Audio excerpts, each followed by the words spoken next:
Halo, Assalamualaikum warahmatullahi wabarakatuh. Perkenalkan, nama saya Altamima Lestari dengan NIM 65252013. Saya Kania Rustiani dengan NIM 65252010. Kami dari Prodi Akuntansi Fakultas Ekonomi Universitas Adira Jasa Rasuara Sanjaya.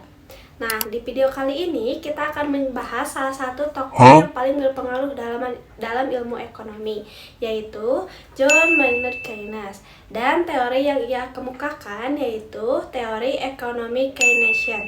Tapi tenang aja, penjelasannya akan dibuat santai, sederhana, dan mudah dipahami. Yuk kita belajar. Ayo. Pernah gak sih kalian melihat kondisi ketika banyak orang susah mendapat pekerjaan? Daya beli masyarakat menurun, dan ekonomi terasa lesu. Nah, ternyata kondisi seperti itu pernah terjadi besar-besaran di dunia pada tahun 1930-an. Dari situlah muncul seorang ekonom yang mengubah cara pandang dunia terhadap ekonomi, yaitu John Maynard Keynes.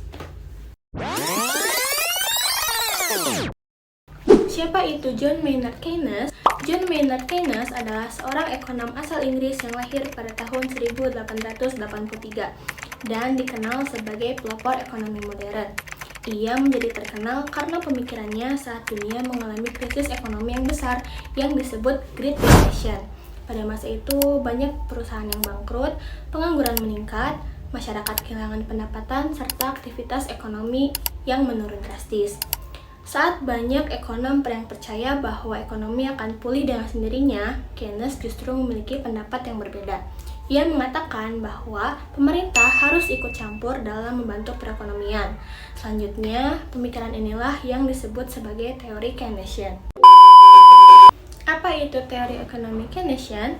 Teori ekonomi Keynesian adalah teori ekonomi yang menjelaskan bahwa pemerintah memiliki peran penting dalam menjaga kestabilan ekonomi, yang mana hal tersebut bertentangan dengan sistem laissez-faire yang dikemukakan oleh Adam Smith.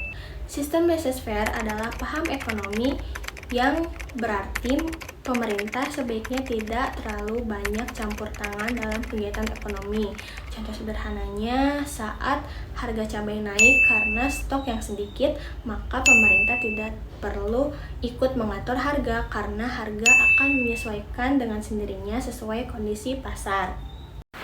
Keynes berpendapat bahwa sistem laissez-faire tidak dapat dipertahankan sepenuhnya karena menurutnya jika perekonomian sedang lesu maka pemerintah tidak boleh diam saja.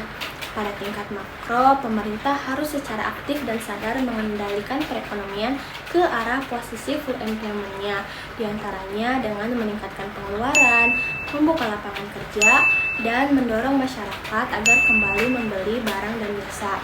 Karena jika masyarakat terus menahan uang dan tidak berbelanja, maka ekonomi akan semakin melemah.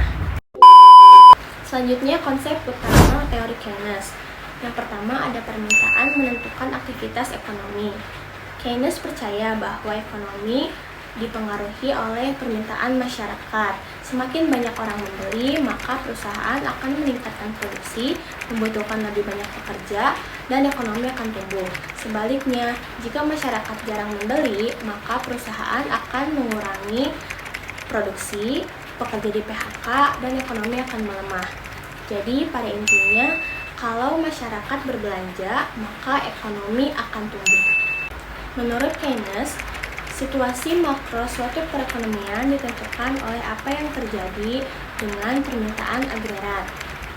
Permintaan agregat adalah keseluruhan permintaan terhadap barang dan jasa dalam suatu perekonomian pada tingkat harga dan waktu tertentu. Dalam bahasa sederhana, permintaan agregat menunjukkan berapa banyak barang dan jasa yang ingin dibeli oleh masyarakat, perusahaan, pemerintah, dan luar negeri di suatu negara. Jika masyarakat banyak membeli barang, perusahaan meningkatkan investasi, dan pemerintah menambah pembangunan, maka permintaan agregat akan naik. Apabila permintaan agregat melebihi penawaran agregat atau output yang dihasilkan pada periode tersebut, maka akan terjadi situasi kekurangan produksi. Pada periode berikutnya, output akan naik atau harga akan naik atau keduanya terjadi bersama-sama. Sebaliknya, apabila permintaan agregat lebih kecil daripada penawaran agregat, maka situasi kelebihan produksi akan terjadi. Pada periode berikutnya, output akan turun atau harga akan turun atau keduanya terjadi bersama-sama. Selanjutnya ada faktor yang memengaruhi permintaan agregat, diantaranya pendapatan masyarakat, tingkat suku bunga, inflasi atau harga barang, kebijakan pemerintah, dan kondisi ekonomi dunia. Selanjutnya ada dampak dari permintaan agregat.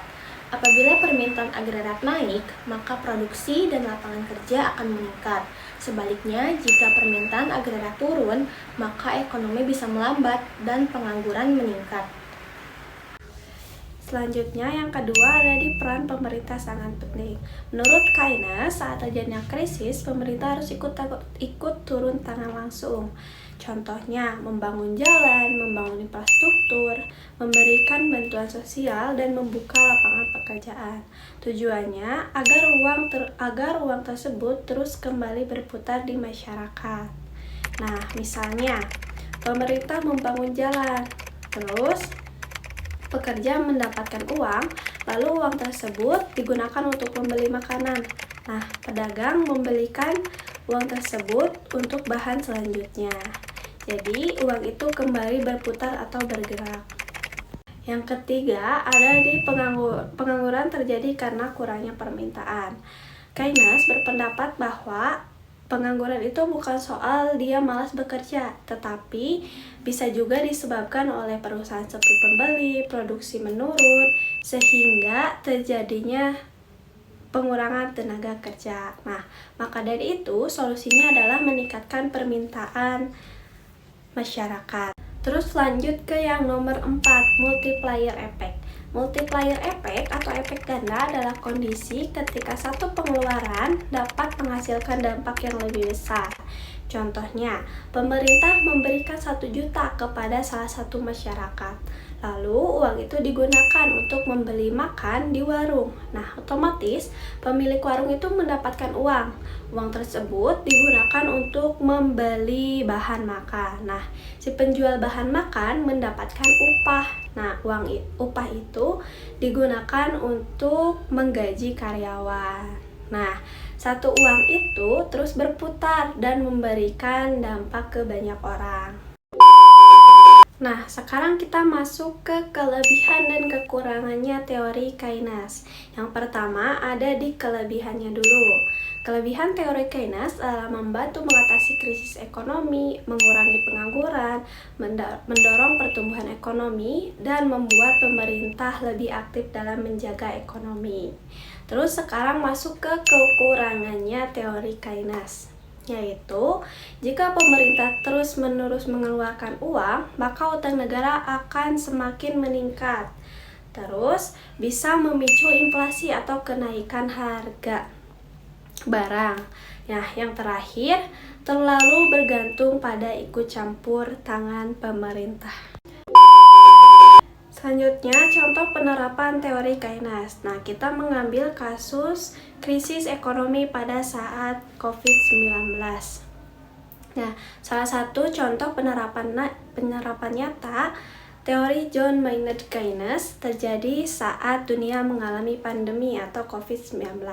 Nah, pada saat itu banyak perusahaan tutup, karyawan di PHK, masyarakat jarang berbelanja, pendapatan menurun, dan ekonomi terus melemah. Akibatnya, permintaan barang dan jasa turun drastis. Menurut teori Keynes, jika masyarakat berhenti membeli barang, maka ekonomi akan semakin lesu. Karena itu, pemerintah harus ikut turun tangan langsung. Nah, hal ini sesuai dengan teori Keynes yang menyatakan bahwa pemerintah harus aktif dalam menjaga kestabilan ekonomi.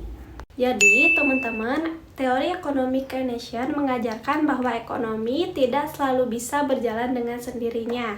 Dalam kondisi tertentu, pemerintah harus ikut turun tangan langsung agar masyarakat tetap bekerja, tetap berbelanja, dan roda ekonomi terus berputar.